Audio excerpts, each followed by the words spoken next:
अस्सलाम my self doctor Harish Shamsa. Welcome to my YouTube channel Sindh board lecture. हमने first year chemistry के chapter number 1 को start किया था, जो कि हमारे पास क्या था, स्टिचियोमेट्री।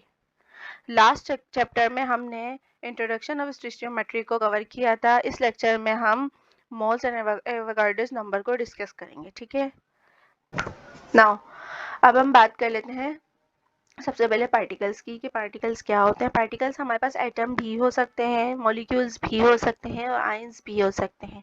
एटम, मॉलिक्यूल्स एंड आयंस, ये तीनों हमारे पास क्या कहलाते हैं, पार्टिकल्स कहलाते हैं। एटम की बात करें हम, मॉलिक्यूल्स की बात करें या आयंस की बात करें, तो वो हमारे पास क्या कहलाएंगे, पार्टिकल्स कहलाएंगे।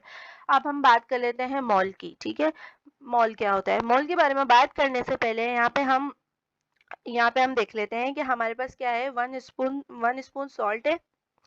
अब इसमें हम बात करें कि हमारे पास 1 स्पून सॉल्ट में कितने नंबर ऑफ पार्टिकल्स होंगे, तो हमारे पास आंसर क्या होगा, ह्यूज, यानी कि बहुत सारे नंबर ऑफ पार्टिकल्स होंगे। एक लार्ज क्वांटिटी में नंबर ऑफ पार्टिकल्स होंगे, तो ह्यूज क्वांटिटी को बताना हमारे पास आसान नहीं होता। तो साइंटिस्ट ने हमारे पास क्या किया, लार्ज क्वांटिटी को इजीली डिफाइन करने के लिए एक यूनिट बनाई, ताकि हम लार्ज क्वांटिटी को एक्सप्रेस कर सकें। उसे हम क्या कहते हैं स्टूडेंट्स, उसे हम क्या कहते हैं, मोल कहते हैं। क्या क्या कह दिया, उसको हमने सिंपल करके मोल कह दिया। यानी कि लार्ज क्वांटिटी को अगर हम इजीली डिफाइन करेंगे तो हम एक्सप्रेस करने के लिए एक यूनिट बना दिया कि हम किसी भी लार्ज क्वांटिटी को हम किससे एक्सप्रेस करते हैं, मोल से एक्सप्रेस करते हैं। ठीक है, यानी कि 1 मोल में हमारे पास कितने नंबर ऑफ पार्टिकल्स प्रेजेंट होंगे, large number of particles present होंगे। अब हम बात कर लेते हैं यहाँ पे एग्स की। यहाँ हमारे पास क्या है, 12 एग्स हैं। क्या है, एक लार्ज नंबर है। ठीक है, इस लार्ज नंबर को हमने रिप्रेजेंट कर दिया 1 डजन से। नॉर्मली हम कह रहे होते हैं 1 दर्जन। हाँ, लार्ज नंबर को 12 एग्स है हमारे पास, ये क्या है, एक लार्ज नंबर है। इसको हमने किससे एक्सप्रेस कर दिया, 1 डजन से एक्सप्रेस कर दिया, कि हमारे पास 12 एग, 1 दर्जन में हमारे पास कितने एग्स होते हैं, 12 एग्स होते हैं। ठीक है, यहाँ हमारे पास 1 डजन बनाने में बस कितने बनानास होंगे, 12 होंगे। इसी तरह ऑरेंज की बात कर लेते हैं। 1 डजन ऑरेंज में हमारे पास कितने होंगे, 12 ऑरेंज होते हैं। ठीक है, तो अब यहाँ पे हमारे पास एक नंबर हमें पता चल गया कि 1 डजन में हमारे पास इधर कितने आ रहे हैं, 12 आ रहे हैं। तो अगर हम इधर मोल्स की बात करें कि large number of particles 1 dozen में, जो 1 डजन में हमारे पास लार्ज नंबर ऑफ पार्टिकल्स कितने हैं, 12 हैं। लेकिन अगर हम मोल्स की बात करें तो इधर भी लार्ज नंबर ऑफ पार्टिकल्स कितने होंगे। जैसे यहाँ पे हमने 1 की बात करी कि यहाँ पे 12 थे, अगर हम मोल्स की बात करें तो मोल्स में लार्ज नंबर ऑफ पार्टिकल्स कितने होंगे। तो मोल्स में हमारे पास लार्ज नंबर ऑफ पार्टिकल्स कितने होते हैं, 6.02 एक्सपोनेंट 23 हमारे पास लार्ज नंबर ऑफ पार्टिकल्स होते हैं। मोल्स एक यूनिट है जिसके जरिए हम अमाउंट ऑफ सब्सटेंस को मेजर करते हैं। इसकी डेफिनेशन की हम बाद में बात करते हैं। ठीक है, मैंने आपको बताया 1 मोल में हमारे पास कितने पार्टिकल्स होंगे, 6.02 एक्सपोनेंट 23 पार्टिकल्स होंगे। जिस तरह हमारे पास 1 डजन में 12 एग होते हैं, एक लार्ज क्या है, लार्ज नंबर ऑफ पार्टिकल्स है ना, 12 एक, तो हमने उसको 1 डजन से रिप्रेजेंट किया। इसी तरह हमने लार्ज नंबर ऑफ पार्टिकल्स को मोल से रिप्रेजेंट किया। अब हमारे पास इधर 1 डजन में कितने कितने पार्टिकल्स से एक अमाउंट पता चल गई थी, हमें 12 थे। इसी तरह अगर हम मोल्स की बात करें तो मोल्स में लार्ज नंबर ऑफ पार्टिकल्स कितने होंगे, तो हमारे पास कितने होंगे, 6.02 एक्सपोनेंट 23 नंबर ऑफ पार्टिकल्स होंगे। किसी भी मॉलिक्यूल्स के, एटम्स के या आयंस में, किसी भी मॉलिक्यूल में, एटम में या आयन में हमारे पास नंबर ऑफ पार्टिकल्स कितने होते हैं, 6.02 एक्सपोनेंट 10 की पावर 23 नंबर ऑफ पार्टिकल्स होते हैं। ठीक है, जैसे कि हम यहाँ पे बात कर लेते हैं कार्बन की। 1 मोल ऑफ कार्बन में हमारे पास कितने नंबर ऑफ पार्टिकल्स होंगे, 6.02 एक्सपोनेंट 10 की पावर 23 नंबर एक्सपोनेंट 23 पार्टिकल्स होंगे। इसी तरह हम 1 मोल ऑफ मैग्नीशियम की बात कर लेते हैं कि 1 मोल ऑफ मैग्नीशियम में कितने नंबर ऑफ पार्टिकल्स होंगे, तो 1 मोल ऑफ मैग्नीशियम में भी हमारे पास 6.02 एक्सपोनेंट 23 पार्टिकल्स होंगे। अब हम बात कर लेते हैं मास की। ठीक है, कि हमारे पास ये तो पता चल गया कि हमारे पास किसी भी चीज़ के 1 मोल में पार्टिकल्स हमारे पास कितने होंगे, 6.02 एक्सपोनेंट 23 पार्टिकल्स होंगे। लेकिन हमारे पास मास क्या होता है, डिफरेंट होता है। ठीक है, सबका मास क्या होता है, डिफरेंट होता है। हमारी बुक्स में दिया हुआ है, लास्ट में चार्ट दी हुई है जिसमें हमारे पास सबके एटॉमिक मास को बताया हुआ है। ठीक है, इसी तरह मास, जिसको हम AMU से, उसका यूनिट है एटॉमिक मास यूनिट, उसको हम उससे रिप्रेजेंट करते हैं। इसी तरह मास को हम क्या करते हैं स्टूडेंट्स, ग्राम से रिप्रेजेंट करते हैं। ठीक है, पीछे सबके हमारे पास बुक में क्या दिए हुए हैं, मास दिए हुए हैं। ठीक है, मास हमारे पास 1 मोल ऑफ कार्बन में 6.02 एक्सपोनेंट 23 पार्टिकल्स होंगे, लेकिन मास कितने होंगे, मास हमारे पास कितने होंगे, 12 ग्राम। ठीक है, मैंने आपको बताया मास को किससे रिप्रेजेंट करते हैं, ग्राम से रिप्रेजेंट करते हैं। ठीक है, 12 ये हमारे को बुक में लास्ट में बताए हुए हैं सबके मासेस। ठीक है, इसी तरह यही बात है कि 1 मोल ऑफ कार्बन में हमारे पास कितने होंगे, 12 ग्राम हमारे पास क्या होंगे, मास क्या होगा, 12 ग्राम इसका मास होगा। अगर हमसे पूछें कि इसमें नंबर ऑफ पार्टिकल्स कितने होंगे तो हम कहेंगे 6.02 एक्सपोनेंट 23 नंबर ऑफ पार्टिकल्स होंगे। लेकिन अगर हमसे मास पूछते हैं तो हम क्या बताएंगे, 12 ग्राम। 12 हमारे पास बुक में चार्ट में बताया हुआ है सबके मासेस को, लेकिन एटॉमिक मास को बताया हुआ है सबके, लेकिन अगर हम उसी को ग्राम से रिप्रेजेंट करते हैं तो हमारे पास क्या कहलाता है, मास कहलाता है। ठीक है, इसी तरह मैग्नीशियम की बात की। ठीक है, अब हम कर लेते हैं सोडियम की बात कि 1 मोल ऑफ सोडियम का मास कितना होता है, 23 होता है। ठीक है, 23 ग्राम 1 मोल ऑफ सोडियम का क्या होता है, हमारे पास मास होता है। ठीक है, इसी तरह मैग्नीशियम का मास कितना होगा, 1 मोल ऑफ मैग्नीशियम में पार्टिकल्स हमारे पास यही सेम रहेंगे 6.02 एक्सपोनेंट 23, लेकिन हमारे पास मास क्या होगा, डिफरेंट होगा, जो कि हमारे पास क्या होगा, 24 ग्राम। सबके मासेस हमारे पास डिफरेंट होते हैं, पार्टिकल्स सेम रहते हैं। ठीक है, अब हम बात कर लेते हैं मॉलिक्यूल्स की। ठीक है, इधर बात कर लेते हैं वाटर की। ठीक है ना, 1 मोल ऑफ वाटर में कितने होंगे, 6.02 एक्सपोनेंट पार्टिकल्स होंगे, या हम बोले 1 मोल ऑफ वाटर में कितने मॉलिक्यूल्स होंगे, तो 6.02 एक्सपोनेंट मॉलिक्यूल्स होंगे। मैंने आपको बताया ना, पार्टिकल्स को हम मॉलिक्यूल्स भी कह सकते हैं, मॉलिक्यूल्स भी कह सकते हैं। तो हम 1 मोल ऑफ वाटर में हमारे पास कितने होंगे, 6.02 एक्सपोनेंट 23 क्या होंगे, पार्टिकल्स होंगे, या फिर हम बोल सकते हैं मॉलिक्यूल्स होंगे। अब हमारे पास इसका मास क्या होगा, तो इसका मास हमारे पास होता है 18 ग्राम। अब ये 18 ग्राम कैसे आया, हाइड्रोजन का हमारे पास जो मास है वो 1 होता है, ऑक्सीजन का मास हमारे पास 16 होता है। यहाँ पे हाइड्रोजन 2 से मल्टीप्लाई हो रहा है, तो हम हाइड्रोजन को किससे मल्टीप्लाई कर देंगे, 2 से कर देंगे, तो हमारे पास क्या हो जाएगा, 2 हो जाएगा। 16 को जब हम 2 से प्लस करेंगे तो हमारे पास क्या आ गया, 1 मोल ऑफ हाइड्रोजन का मास आ गया, जो कि हमारे पास क्या होता है, 18 ग्राम होता है। ठीक है, इसी तरह हम कार्बन डाइऑक्साइड की बात कर लेते हैं। 1 मोल ऑफ कार्बन डाइऑक्साइड में कितने नंबर ऑफ पार्टिकल्स होते हैं, same 6.02 exponent 23 number of particles होंगे, या हम कह सकते हैं 6.02 एक्सपोनेंट 23 क्या होंगे, मॉलिक्यूल्स होंगे। ठीक है, इसका मास क्या होता है, इसका मास हमारे पास होता है 44 ग्राम। कैसे आया, बुक में हमारे पास कार्बन का मास दिया हुआ है 12 ग्राम, ऑक्सीजन का 16, यहाँ पे 16 2 से मल्टीप्लाई हो रहा है, जिस तरह यहाँ पे हाइड्रोजन 1 था 2 से मल्टीप्लाई हो रहा था, इसी तरह हमारे पास ऑक्सीजन के साथ क्या है, 2 है। तो ऑक्सीजन के 16 का जो उसका मास है उसको हम 2 से मल्टीप्लाई कर देंगे, ये हमारे पास 32 हो जाएगा, और ये हमारे पास 12 ही रहेगा। तो 12 और 32 हमारे पास कितना होता है, 44 ग्राम हमारे पास क्या आ जाएगा, 1 मोल ऑफ कार्बन डाइऑक्साइड का मास हो जाएगा। 1 मोल ऑफ कार्बन डाइऑक्साइड में 6.02 एक्सपोनेंट 23 पार्टिकल्स होते हैं, और अगर कोई हमसे पूछे कितना मास होगा, तो हमारे पास मास क्या होगा, 44 ग्राम हमारे पास इसका क्या हो जाएगा, मास हो जाएगा। अब हम इसकी मोल की डेफिनेशन की बात कर लेते हैं।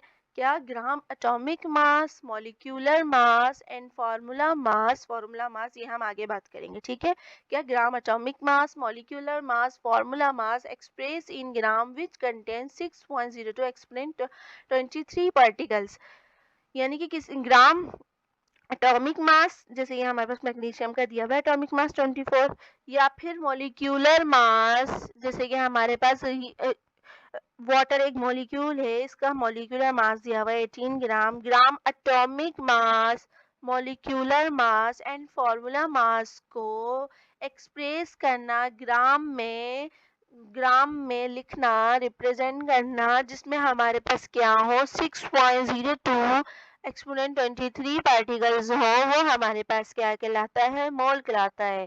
किसी भी एटॉमिक मास को, मॉलिक्यूलर मास को, फार्मूला मास को ग्राम में एक्सप्रेस करना, जिसके अंदर हमारे पास 6.02 एक्सपोनेंट 23 पार्टिकल्स हो, वो हमारे पास क्या कहलाएगा, मोल कहलाएगा।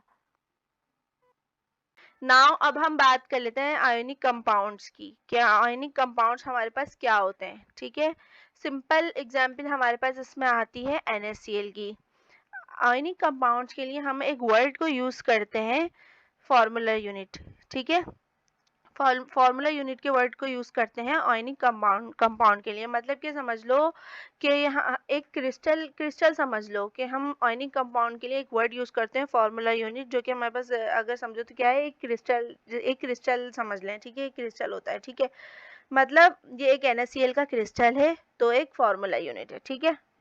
ये एक NaCl का क्रिस्टल है, तो इसको हम क्या कहेंगे, एक वर्ड यूज करेंगे आयोनिक कंपाउंड के लिए, फॉर्मूला यूनिट। तो ये NaCl का क्या है, एक आयोनिक कंपाउंड है, क्या है, एक फॉर्मूला यूनिट है, ठीक है। नेक्स्ट अब हम बात कर लेते हैं कि 1 मोल ऑफ NaCl में कितने फॉर्मूला यूनिट होंगे।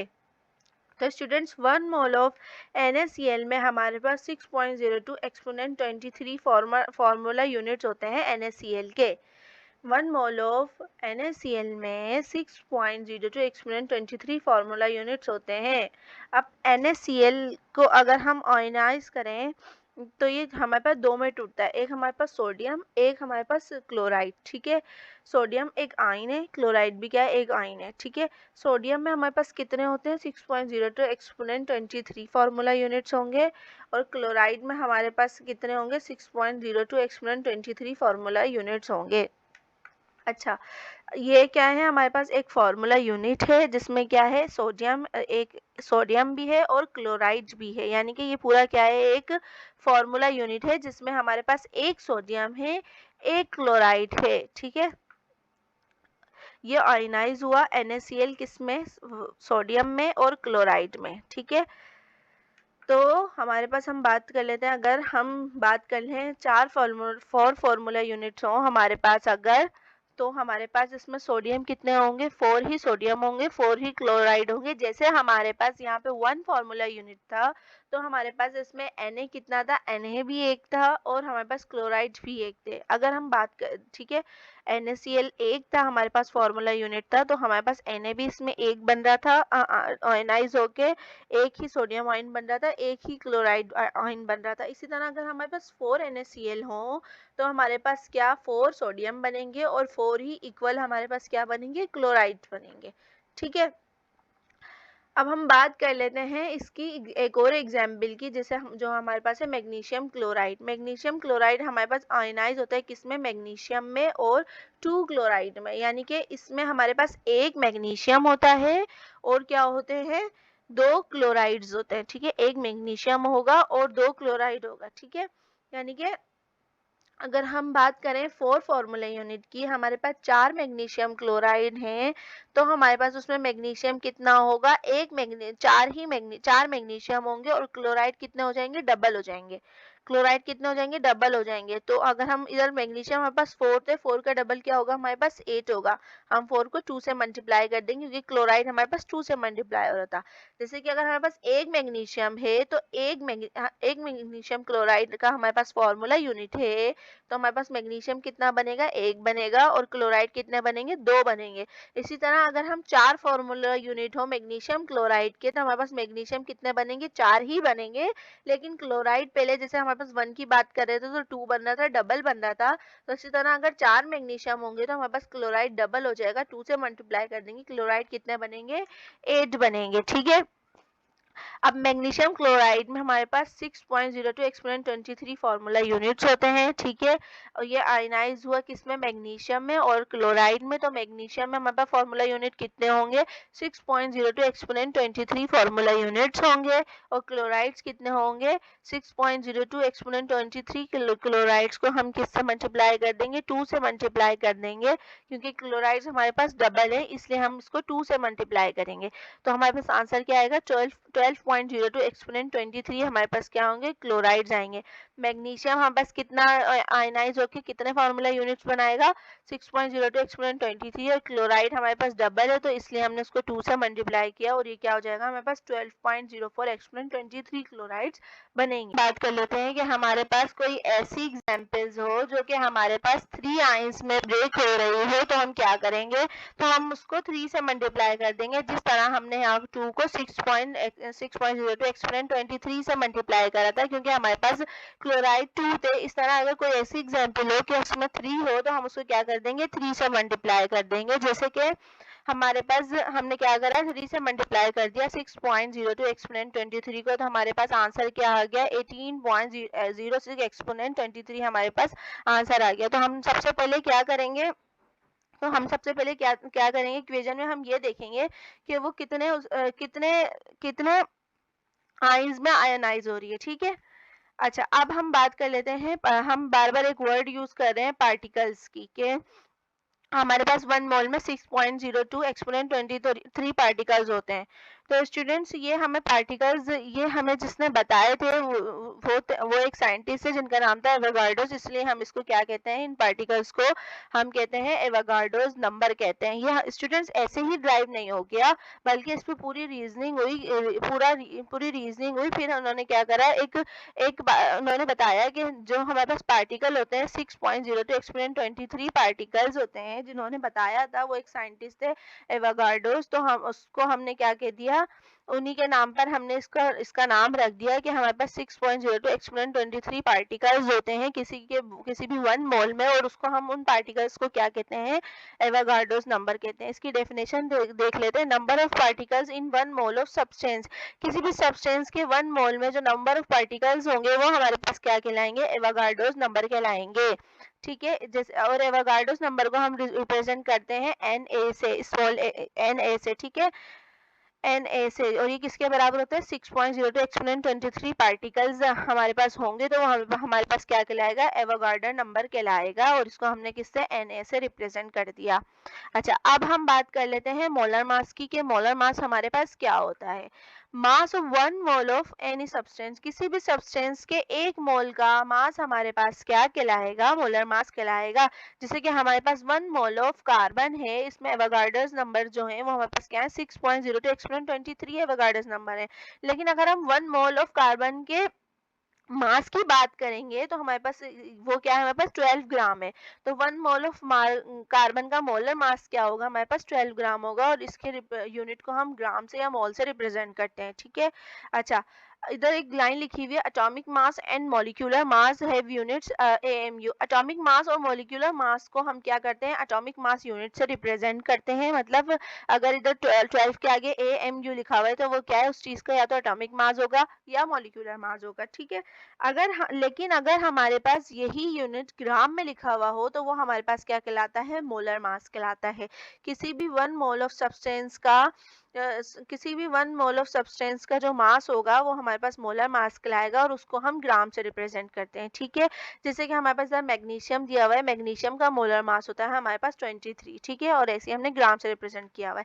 हमारे पास यहाँ पे इसी तरह कार्बन डाइऑक्साइड दी हुई है। कार्बन डाइऑक्साइड का हमारे पास एटॉमिक मास यूनिट क्या होता है, 44 होता है। लेकिन अगर हम इसको ग्राम से रिप्रेजेंट कर देंगे तो ये हमारे पास क्या हो जाएगा, मोलर मास बन जाएगा।